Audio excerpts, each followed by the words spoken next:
Yes, hello everyone. Thank you for the inclusion by the Austrians and for all the good presentations today. I'm here today to talk a little bit about maneuver warfare in the information age. I've written this paper with Noah Eiermann and Juliana Schütte. And today we're going to talk a little bit about these three subjects. First, it's going to be our definition of maneuver warfare and a bit about the maneuverist approach. It seems today that there are exactly as many definitions of the maneuver warfare as there are presentations at this conference, which is very exciting. After that, we're going to look at the state of information warfare and the theories that support that. And lastly, we're going to look at lessons learned from the Russia-Ukraine conflict.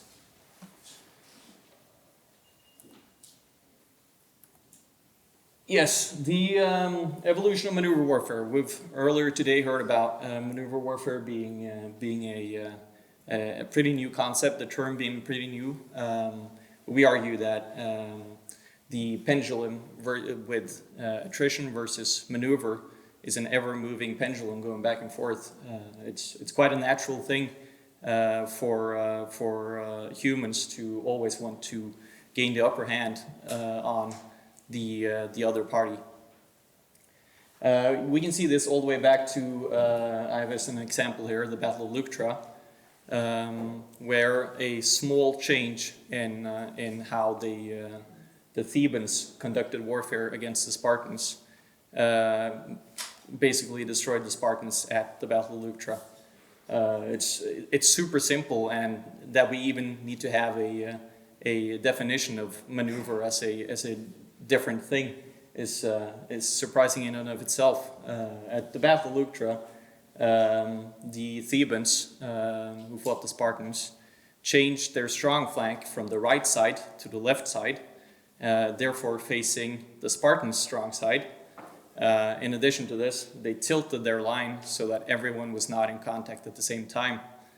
Seems like such small things make a big difference, and many quote that as an early sign of maneuver warfare. The concept of maneuver warfare is basically, or our definition of it is basically that you find some strength that you yourself have, or a weakness that your enemy has, and you employ more forces to that weakness that the enemy has to gain a momentum, basically. And these things can be done by technologies. Again, if we go back to Philip of Macedonia, completely destroying the rest of Greece by having spears that are a bit longer and having horses flanking when you held the enemy away with longer spears. We can also see that it can be doctrinal, so it can be like the Franco-Prussian War, where the Germans thought maybe we should have some sort of command at lower levels, and they integrated mission command or Auftragstaktik, completely decimating the Napoleonic forces, or not Napoleonic, but the French forces by just being quicker, being more agile.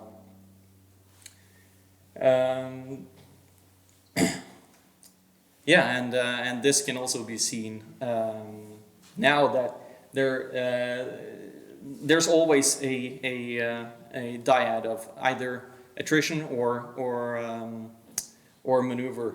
We can also see that by the last month's events in Israel and Lebanon, with Hezbollah starting to use pagers and walkie-talkies instead of cell phones, because they were outmatched by the Israeli intelligence services.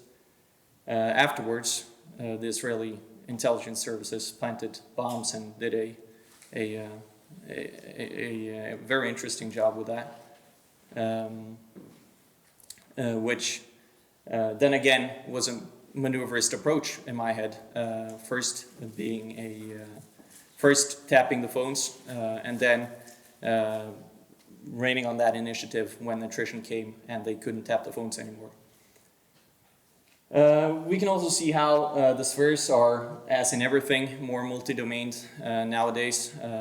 Today it's about information warfare now, and information warfare is very closely related to all the other spheres of influence.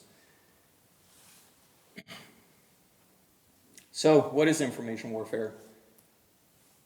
Well, information warfare can be and has been explained as two different kind of subjects. It's on one side, it's a toolbox. It's like we see Libicki here, 7 different types of information warfare, all the way from hacker warfare to intelligence-based and population control. And these are all just parts of the toolbox in Libicki's tradition. On the other hand, we have Panarin's model, which in large part has affected the Russians and their way of information warfare, treating information warfare more as a sort of culture war, a problem that the enemy or the adversary always will attack your nation. There's always a sphere of influence style war going on, even in peacetime. And you use disinformation, or you use hacking, or you use different tools to attack back without actually doing physical attacks. You do information attacks.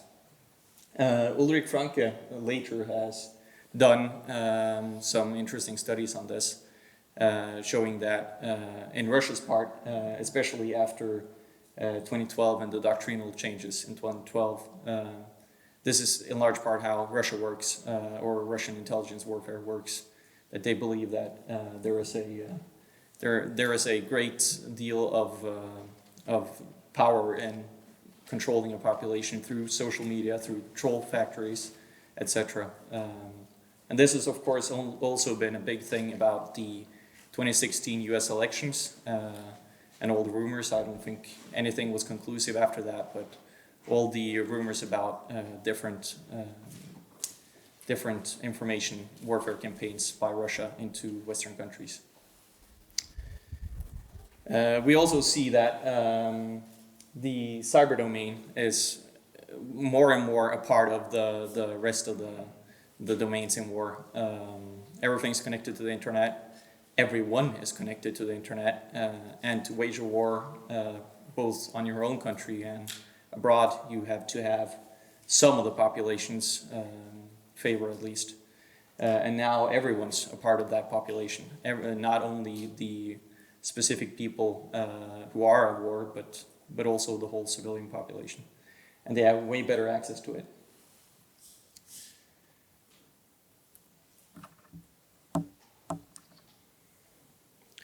So, to the information maneuver warfare in the Russia-Ukraine conflict. We see a quite big contrast in between these two.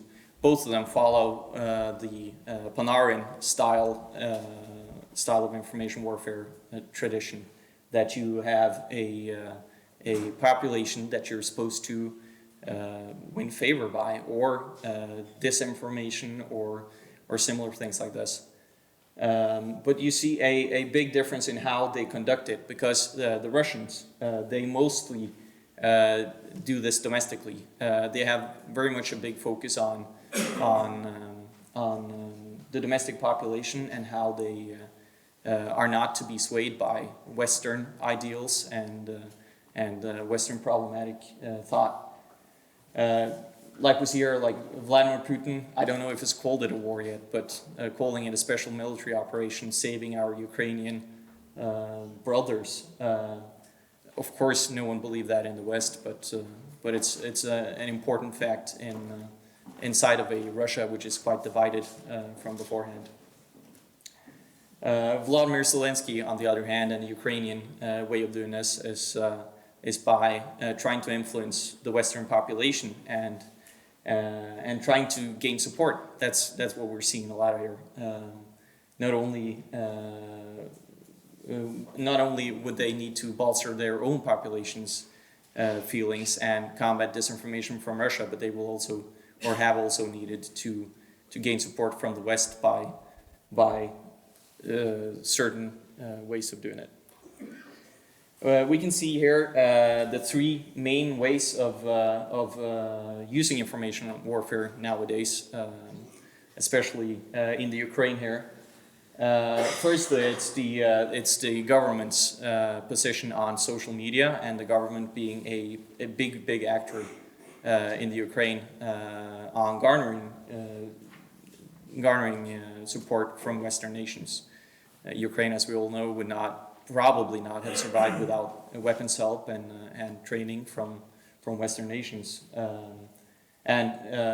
Interesting things like Zelensky saying that he does not want to ride out of Kiev. He wants ammunition for his troops. These are very strong messages, and they work very well, or at least have worked very well on contributing to support from Western nations. In addition to this, you have typical population-driven information warfare campaigns. And these are very hard to control. We see quite a lot of these in the Ukraine, with everyone now having a cell phone with a good camera and with a possibility to upload to the internet whenever you want, whatever you want. We have seen it being used both in positive and negative ways. For example, there's been some interesting decentralized organizations come out of the Ukraine conflict, with especially the North Atlantic Fellows organizations being a comic type of organization, really, that uses comedy to combat Russian trolls and Russian politicians on Twitter. And they have garnered a lot of support as well, like monetary support, bankrolling, I think, multiple weapon systems. And this is just a group of interested people especially in Baltic states, that find it fun and find it rewarding to help Ukraine by propaganda means, really, and by reaching out to civilian populations everywhere. And at the last, we saw, especially during the first parts of the conflict, we saw that Ukraine used a lot of hero figures to bolster motivation in their own troops. Here we have a picture of the Ghost of Kiev, who was supposed to be a Su-29. I'm not sure about the plane type, but a Air Force pilot, being a combat ace, the first combat ace in a long time, shooting down everything and everywhere. And this was propagated even by the Ukrainian government for a while, that this was a real person who went down to shoot, I think he shot down 6 planes or something like this. Of course, this was all a fabrication. It gathered a lot of support, and people found it really interesting that there was a combat ace now in 2022, but it turned out not to be true. In addition to this, we have the Snake Island scenario, where some troops told the Russian warship to go somewhere else, which also in later days have been used as a very good propaganda tool to garner more support. On the other hand, we have the main Russian way of dealing with information warfare. We see that they have had troll factories for a very long time. We've seen troll factories all the way back to 2012, at least, with Russian young people being employed to spread disinformation and problematic politics, trying to influence other countries. We've also seen a bunch of information warfare going from the Russians that stem from I'm sorry, bot-driven campaigns was what I was going to say. There's a lot of bots from Russia as well, doing the same job as the troll factories. They also do a lot of the other type of information warfare that Libicki classified as information warfare, mainly doing hacking and person-specific attacks. So influencing specific people, trying to make them make worse decisions for both for Ukraine but also for the rest of the world. And the goal is not necessarily to get people to believe in this. It's like the letter you get on your email with the Nigerian prince who only needs you to give your ID and your bank account number, and he'll transfer you 9 million. It's just about making everything blurry, making it a difficult situation, and making people distrust government institutions and other people's meanings. So, what are the effects that we've seen in the Ukraine? There are some ethical problems with information warfare. We talked about the Ghost of Kiev and Smiley Island, the Snake Island. These things can, on a long term, erode some trust in public organizations or public institutions. The Snake Island is still a real situation, but the Ghost of Kiev, as we talked about, was later debunked as just a myth. And there are some problematic things with this. This is what the Russians want as well. They want the lines to be blurred and you not to trust your government or your officials. There are big problems with groups such as NAFO being uncontrolled. They're decentralized. They don't have a structure. They're not really a steadfast institution. They're just a group of people who find this interesting to do or rewarding to do. These can, in the future, be used for illicit means. We've seen this some with the groups such as Anonymous. While they're quite silent nowadays, they were for a while a big force in hacking. And then you suddenly had a private group where no one really knew who were part of that group, deciding the morals of the whole world and making big disruptions in different states and companies' profiles. Yeah, and we've seen mostly what we've seen it used for in the Ukraine war is that it's been used extensively to garner political support from the West by the Ukraine. They've gathered a lot of material, weapons, training, etc. And we believe that it's at least correlated to the use of information warfare and all these stories.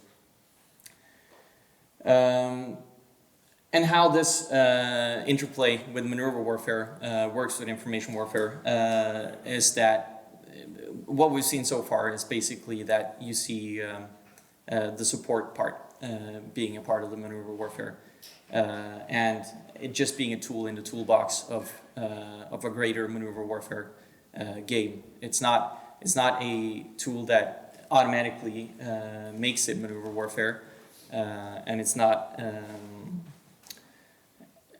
So it's basically just a tool in the toolbox. It's not a huge deal as a single action. It's more a part of a bigger deal.